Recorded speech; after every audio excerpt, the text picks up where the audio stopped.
For those masters and guests, good morning. Good morning. Okay, today we have a workshop that may be more focused on new members and guests with intention of joining, okay?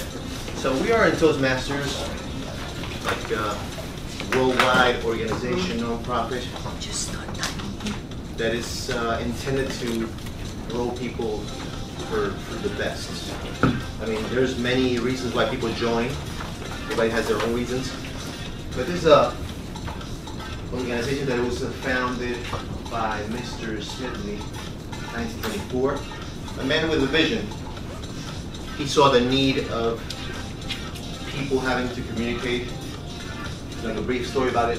They held the first unofficial meeting on 1905, and it didn't go nowhere at the beginning, and then it was finally established in 1924. And since then, it's been probably the most prolific organizations in the history. Because people obviously tend to want to grow and get better. So now the first question. You're here already, and you have to think. Why do you want to be a member of Toastmasters? What's the reason that drives you? What's the real reason that guides you to want to be better? You want to be better for what? Peter, why are you here? What's the benefits of Toastmasters? Tell me one. So I can talk to people. Okay. Rizzo, tell me a benefit about Toastmasters. If you're a shy person, you will speak out, express your thought. Toastmasters is a great place to get up to speed and deliver. Great. Okay. That's basically the main reasons. For example, in my personal case, I've been, like I told you before, I've been coaching in the real estate. I've interacted with people, but when trying to get to speak in front of somebody, I said, that's not me. I was blocked away. I could even speak in a meeting. I would blush, like I would be a rose right away. And then I started to think. I said, what would be something that would drive me in life? Because I had to find out. And there was crossing my mind this thing about speaking in public. I said, obviously that's not, because that's what I have the most fear of speaking in front of people. But then it kept crossing my mind. I don't know why. I said, well, why is this happening? Why is it crossing my mind to speak in public? And then one day, when I say, you know what, that's what I like. I want to speak in public, even if there's fear behind that. But that's what I like. I don't know why. It kept crossing me.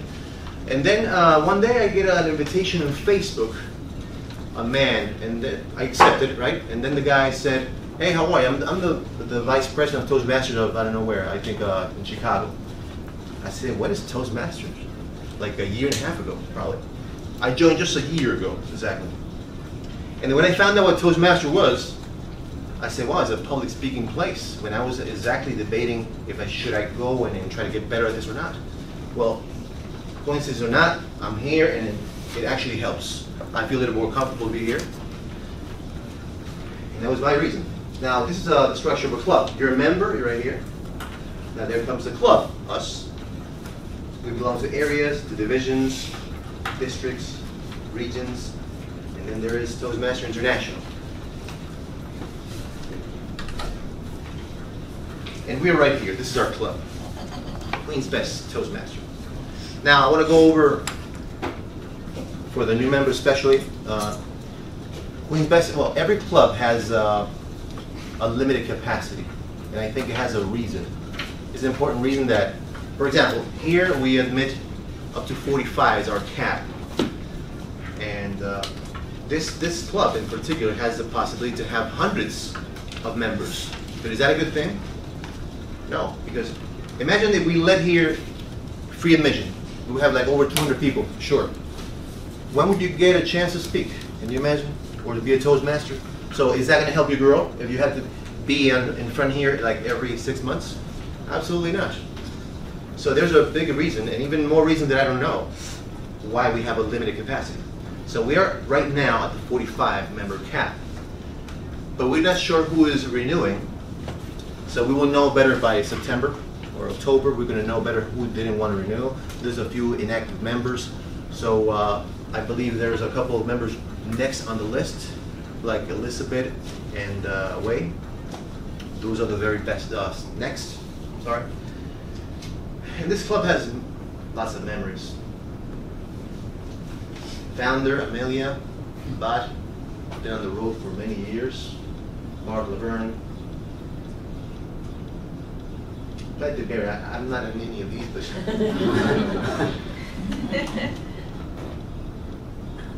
it's a good thing to look at the history of where you're at.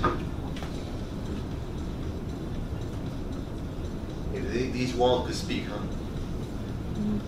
And there he is, the president. It's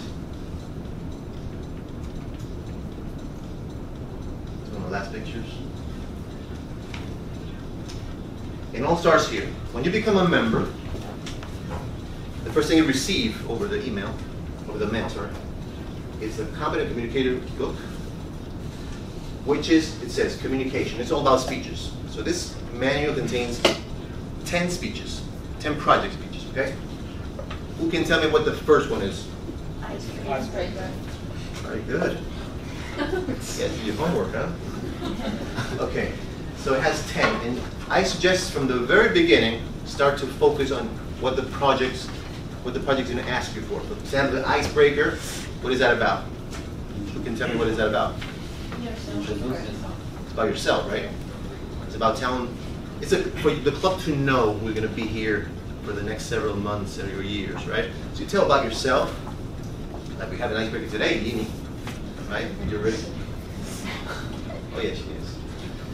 You tell about yourself. Basically, you don't have to tell things that you don't want to people to listen. Just make it about yourself. Make it personal. That's the point. And then you have something like your body speaks. If it says your body speaks, then try to make it something more visual about your body. Move around. Try to make it at a good pace, right? Try to practice. There's also practice up here. Nothing else. Then you have vocal variety. Then make sure that you are going up and down and use your voice. Okay? That's basically it for this one. We'll go deeper in that. And one more thing I wanted to show you. It's every time you want to do a speech about this one right here. When you do a speech, for example, you get an evaluator the same day, okay? So whoever your evaluator is going to be, you give them your manual. For example, you're doing project number 2. So he has to evaluate you where it says number 2 here. Okay, go to 2. Right here, he writes the evaluation, everything he thinks. And then on the back of the book, you got to go over this too. You got to fill 10 after you're done, okay? One by one. That's signed by any officer here. So then we have the CL. This is the second manual you receive on the mail, okay?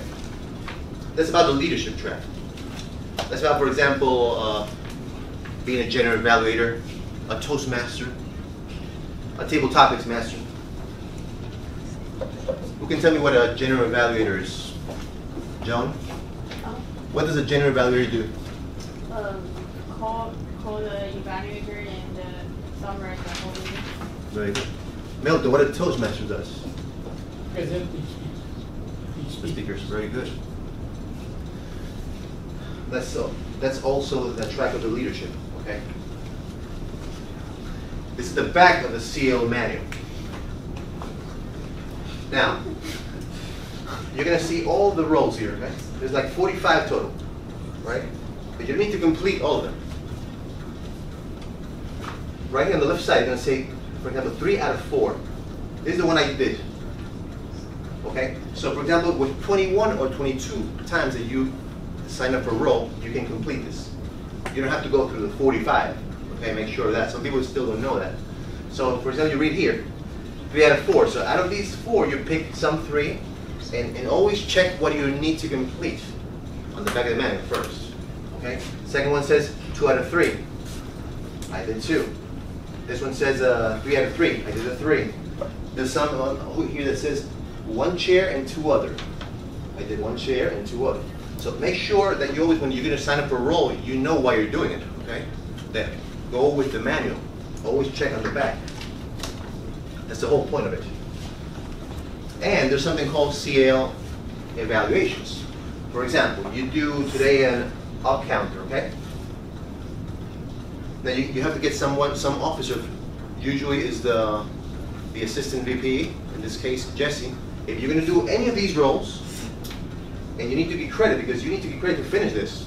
If you just come here and do things and you don't get credits, then you don't have a credit. You don't finish the manual.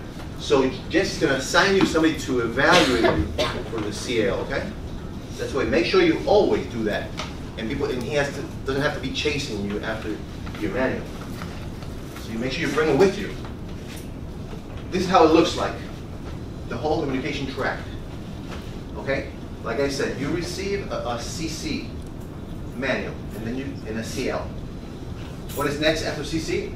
Advanced communicator. That's 2 more advanced manuals. So it's 10 more speeches. ACS, 10 more speeches, 2 other manuals. For the gold, 2 others. The silver involves also 2 workshops as well as the gold. Okay?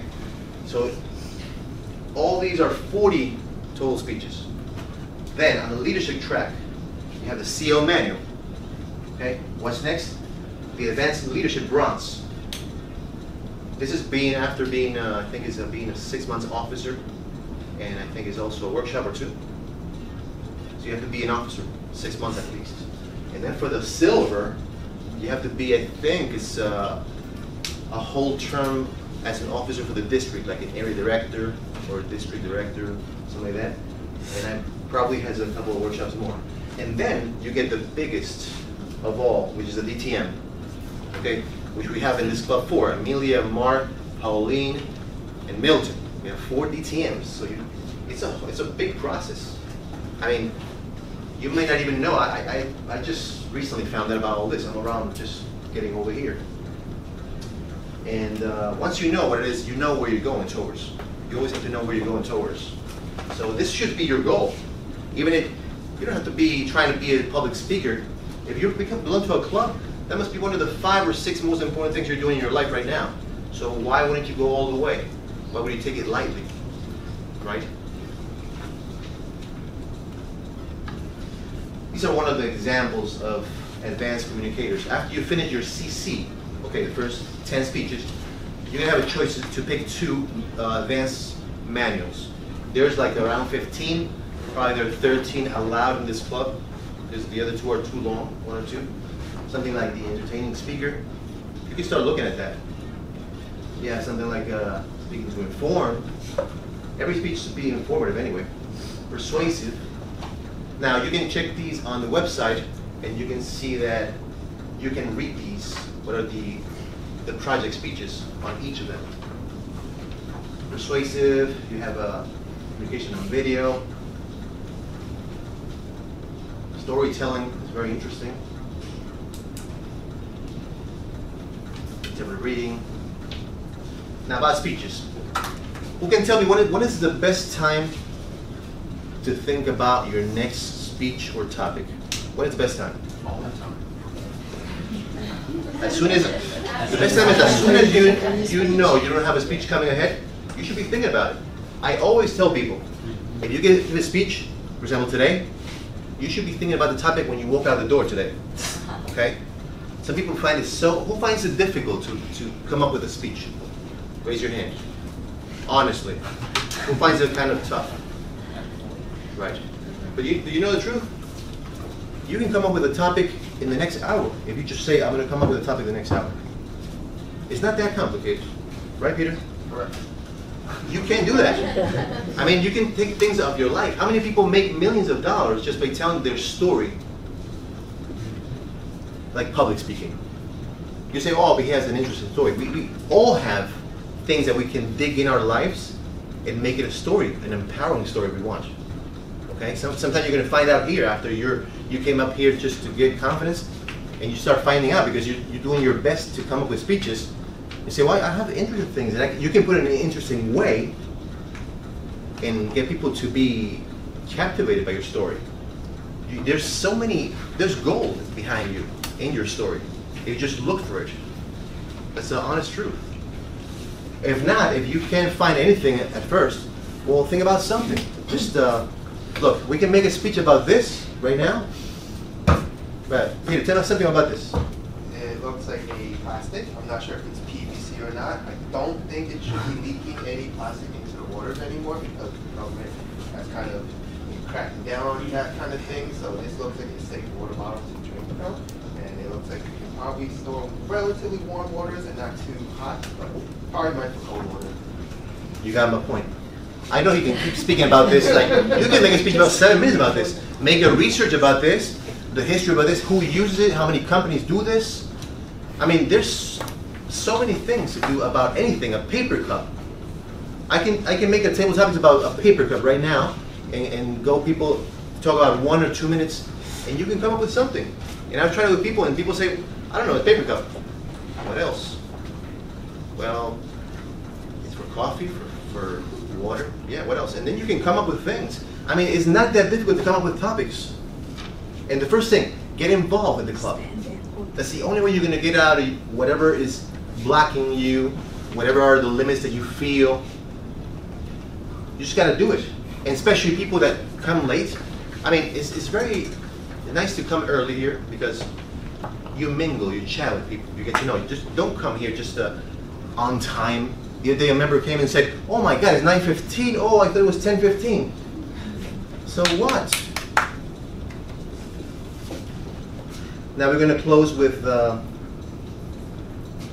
something that I heard in a conversation when Peter was asked on the phone by Amelia, why don't you push your leadership skills? And he said, I always have an answer for everything. This is what I heard.